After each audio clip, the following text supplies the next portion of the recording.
All right, so get this. We're diving into a story today that sounds like, I don't know, some kind of film school dare, right? A major, and I mean major motion picture. We're talking $75 million budget here, shot entirely on an iPhone. An iPhone. Yeah, it really makes you kind of rethink what you picture when you hear big budget, doesn't it? Like Hollywood blockbuster doesn't usually scream smartphone camera, does it? No, not really. And hold on, it gets even wilder because we're not talking some shoestring budget indie film here. This is 28 years later, the newest 28 Days Later film. Yeah. You know, that whole franchise, those crazy zombie flicks, super gritty, almost like documentary style, right? Those abandoned cities, those fast zombies, that whole vibe. And it's interesting you mentioned that style because even the original 28 Days Later, back in 2002, they were already kind of doing their own thing with the tech. They used that Canon XL1, which was digital, but like really not the norm for a big film like that back then, but it totally became part of how the film looks. Totally. Okay, so for everyone listening, here's where it gets juicy.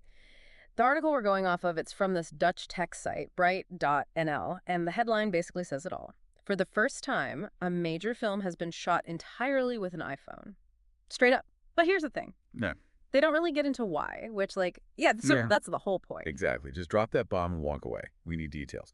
Especially since, I mean, sure, there have been other movies shot on iPhones, Tangerine a while back, for example, but 28 years later, that's a whole other level. Budget, the fact it's this established franchise, it's huge. So we're kind of left with this. Did they choose to do 28 years later on a phone for the style, to save money, or, like, both? Because think about the other films, Super Raw, that handheld look. Maybe they wanted that again. It's possible. That whole being right there feeling, that immediate, that's 28 days later. Mm-hmm. And using a phone, Yeah. something we literally all have, Mm. that could make it hit different, even closer to the audience almost. Ooh, that's good. Blending fiction and reality almost, especially if they were going for that found footage feel again. And get this, the article mentions it wasn't even just any iPhone. They used the iPhone 15 Pro Max, but they had this whole aluminum rig set up, extra lenses, the whole 9 yards. Not just casual, oh, let me whip out my phone filmmaking. Not your average TikTok, then. Nope. This was deliberate. Like with the Canon XL1 before, they wanted a certain look, and that camera helped them get it. Plus, don't forget, back then, that XL1 was partly because it was smaller, easier to move around London with. Now we're seeing that same kind of cleverness, bending the rules, but with, 21st century tech. Makes you wonder, is this it? Is this how movies are going to be made now? iPhones taking over. It does feel kind of like that moment in Jurassic Park. Everyone's seeing the dinosaurs for the first time, right? Like, whoa, things just got real. Yeah. Except now it's, whoa, things just got interesting. And the crazy thing is, it's not just some one-off, this whole pro-level gear, but for phones, that's a thing now. Like you Yeah. said, beast those rigs are making, that's turning your iPhone into, like, legit filmmaking equipment.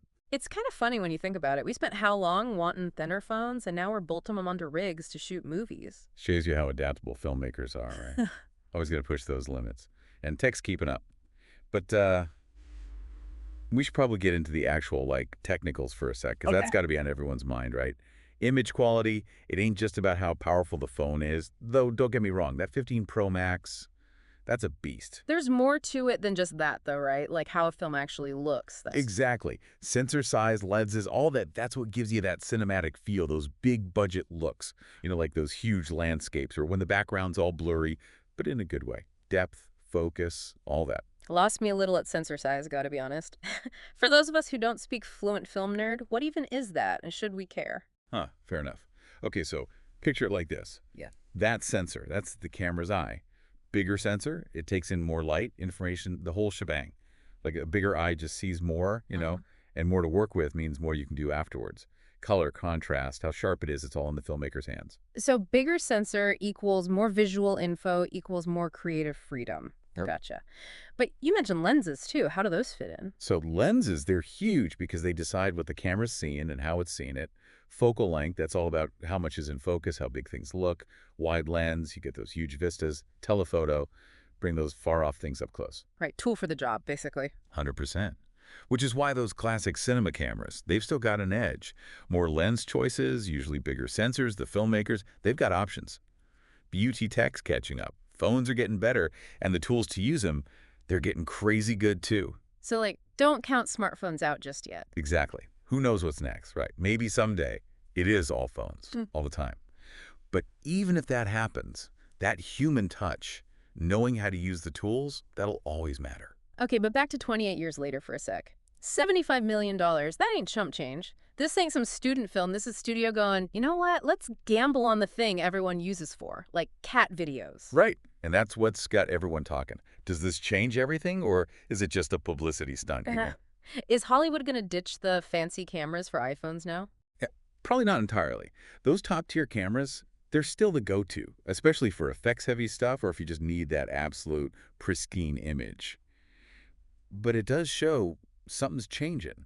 This willingness to try new tech, even if it breaks the mold a little. Like climbing Everest without oxygen or something? Bold move, but you better know what you're doing. Perfect analogy. And I think that's what's got everyone excited, this little shakeup.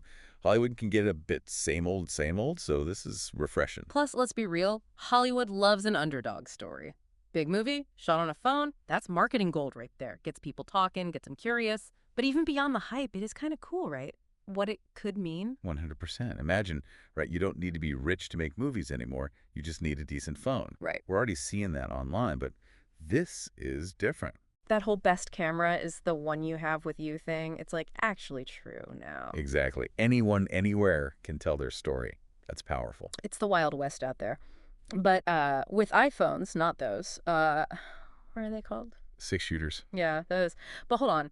Before we hand the whole film industry over to Apple, there's got to be some downsides, right? Like you Yeah. said, the tech stuff. But also, isn't there something about using a phone? Like those big cameras, that's Hollywood, you know? Oh, absolutely. And that matters more than people realize.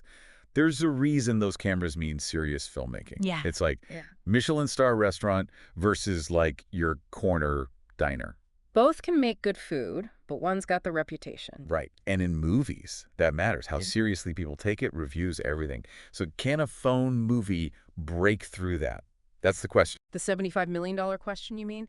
And honestly, no clue. It all comes down to if the movie's good. Story, characters, all that. If it delivers, who cares what it was shot on? And who knows, maybe you'll even add something.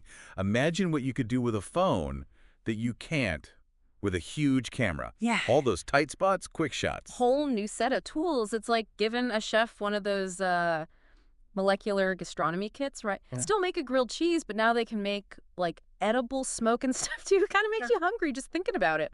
But all this, it's got me thinking, we talked before about how accessible filmmaking's getting, right? Like anyone with a phone and a dream, basically. But does that mean the pressure's on now for the big guys? Like if some kid can shoot something amazing on their phone, shouldn't everyone be able to? Oh, for sure. It's a two-way street now. Easier than ever to get started, learn, try stuff out. But on the flip side, those filmmakers who are already established got to up their game. Right. Like, oh, great. Now I got to compete with like teenagers making mini movies in their bedroom getting millions of views. Huh. Well, maybe not that simple. But the point stands.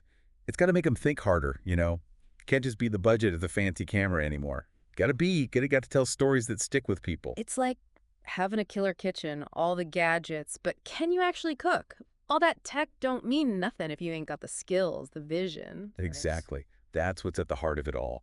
Taking that idea, that vision, and turning it into a story. Whatever it takes. And maybe that's what this whole 28 years later thing really is. Not about the iPhone specifically, but what it says about trying new things, not being afraid to like break the rules a little. Yeah, like expanding what we even consider cinema. It doesn't have to be big budget, fancy cameras, all that. It's about like creative freedom for everyone. Exactly. And that's exciting, right? Who knows what's next? Maybe in a few years it'll be first blockbuster shot on a smartwatch, and we'll be back here. Huh. I wouldn't even be surprised at this point. But till then, we wait for 28 years later, see how this whole phone thing plays out. Definitely keeping an eye on that. It's going to be interesting. You said it. Just goes to show, sometimes the coolest stuff comes from the places you'd least expect. So next time you're snapping a pic or, I don't know, filming your lunch for Instagram, remember you're holding a movie camera. Maybe you'll be the one shaking things up next. On that note, that's all the time we have for today's deep dive. We hope we've got your brains buzzing, made you look at things a little different. Till next time, stay curious, folks, and keep on diving deep.